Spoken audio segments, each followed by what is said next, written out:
Angel Studios has a new movie in theaters this weekend. It's called The Last Rodeo, and I think it's pretty good. That being said, it's also got a few unforced errors that really bugged me. Hi everybody, I'm Sean McBride, the movie guy, and I'll explain more when we start talking about The Last Rodeo. It's just a concussion, right? He has a brain tumor.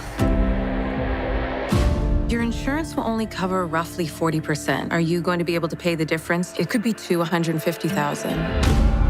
I can't afford it. I have no money. There's no way. PBR Legends Championship is this weekend. $1 million for first place. Have you lost your mind? You will not get on that bull. Well, that went well. Yeah, very. Neil McDonough stars in The Last Rodeo. He plays a 3-time professional bull riding world champion, but now that he's in his 50s, well, those days are in the past. Or at least they were, until his grandson is diagnosed with a brain tumor. And so Grandpa figures the only way to raise the money to cover the operation is to compete in the Legends category of the upcoming Rodeo Championship. Now the idea is that Grandpa will put his life on the line to save his grandson. I mean, that's a pretty good story base. Now, of course, he'll have to overcome some obstacles along the way, mend some fences, deal with the young buck rodeo stars, and of course, face down the meanest bulls on the PBR circuit. Can Grandpa do it? I mean, this is basically an uplifting underdog sports movie, so what do you think? Like I said, I think this is a really solid story base, and once again, kudos to Angel Studios for producing a really good-looking movie. I mean, the technical details on this are wonderful, maybe a few minor quibbles with some of the special effects, bull riding stuff, but I think it's really well done. Kudos to Angel Studios, because faith-based movies seldom look this good. And as good as that is, hey look, I think the actors are mostly terrific.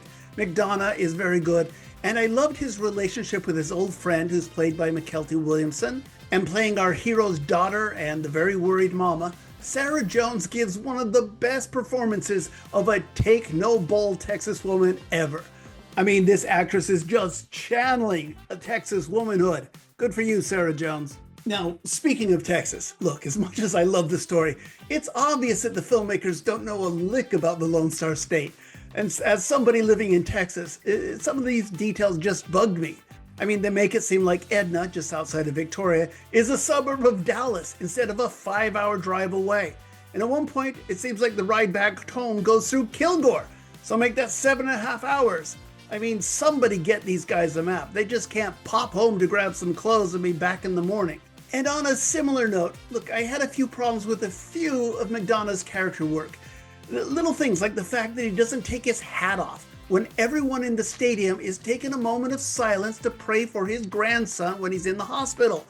This is obviously an actor from Massachusetts who's trying to play a Texan without understanding just what drives us here in Texas. It's just little things like this, but boy did they stick out. And look, like I said, this is a very well-made movie with a solid story and generally pretty good performances. The rodeo action was intense, and the faith-based part of the movie wasn't so heavy-handed that it would turn off the non-Sunday school crowd.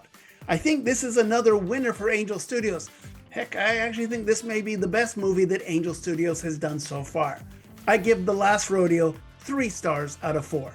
Look, I think I might have liked this more if I wasn't from Texas, because I kept rolling my eyes at some of the geographical issues of this movie. I mean, at one point they're trying to get from Tulsa to Dallas. How are we going to do that? They've got a plane, they can do it, but even if they were driving, that's a shorter drive to get from Tulsa to Dallas than it is to just pop home for clothes to going from Dallas to Victoria.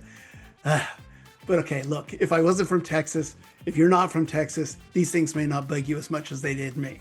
But hey, what do you think? Comment below. And look, don't forget, please subscribe so you can get my thoughts on all of the week's new movies. You can follow me on social media. And of course, listen to my podcast with my friend Joe Fryer. It's called Two Movie Guys. And every week we go into the detail on all of the week's big new movies. We're 2 Texas filmmakers, so I'm sure we'll have a lot more to say about this Texas set film. That's Two Movie Guys, wherever you get your podcasts. Okay, one more film that came out over the Memorial Day holiday weekend, and quite frankly, it may be the best one of the bunch. Coming up next time, we'll talk about A24's new movie, Friendship. We'll see you then.